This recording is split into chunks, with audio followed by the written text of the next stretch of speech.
Hello everyone, welcome to my screencast for MDF2 1309 Project 2 review video.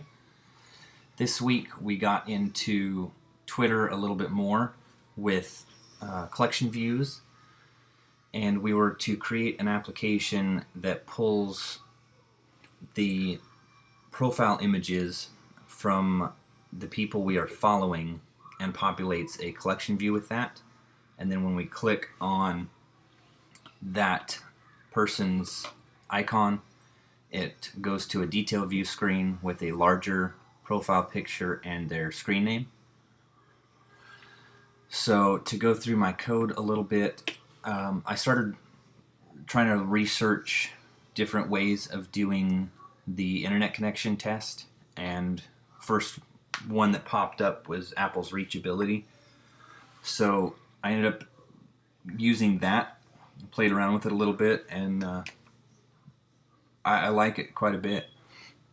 So I did the reachability for the internet connection test, and it was a very simple call. Had to add in the system configuration framework for that to get it to work, and then I ran into a little issue with the ARC popping a bunch of errors, and found out through my research that you actually have to turn ARC off for the reachability.m file. Once I got that done, it worked perfectly, exactly how it should. Other than that, the code is essentially the same as I had last week. I still have my separate call Twitter alert, or method rather, with the loading alert in there. I did a brief little thing here. I was playing around with different ways to do the granted. I tried checking that if it is granted, go ahead and do this, and then for the else, saying granted no, and it wouldn't work right. That's something I'm still trying to kind of learn and figure out why.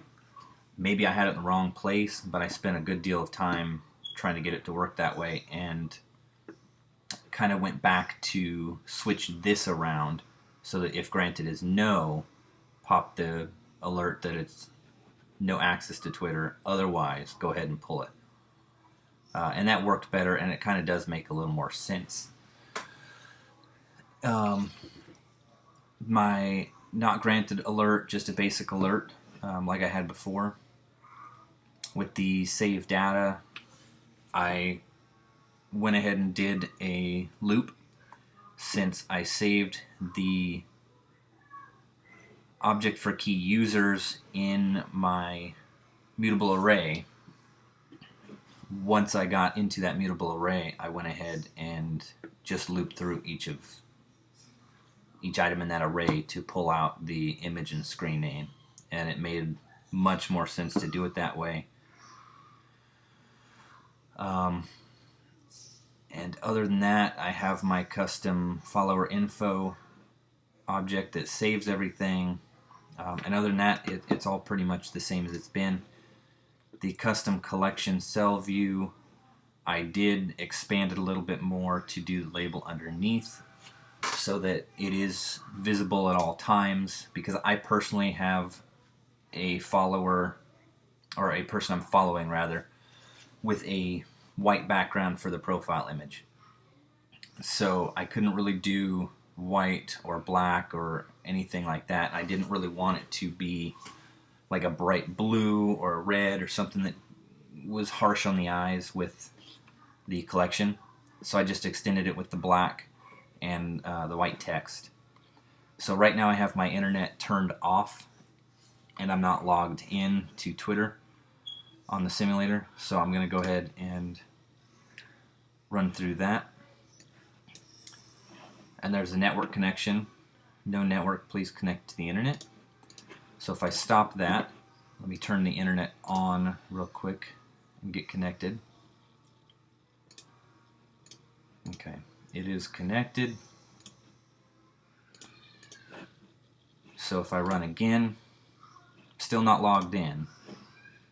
And there it is, no access. There's no Twitter account logged in on this device. Please log in and try again. So let me do that real quick.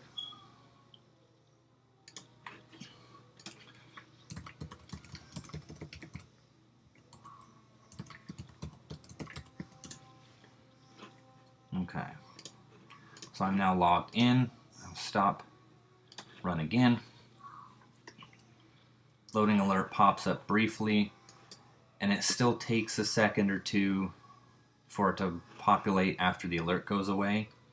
But there you have a solid black background rather. The few people that I am following, and then if you click on it, it goes to the larger image, there's screen name, and then just the standard back button. So no matter what you do, it'll go to any of them. So things I could have done better: research the reachability a little more.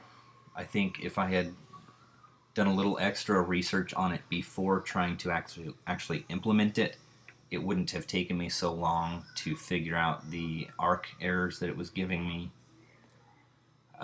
And then brushing up a little more on my trying to test if it's granted or not, that kind of thing, because I did run into quite a few issues with that.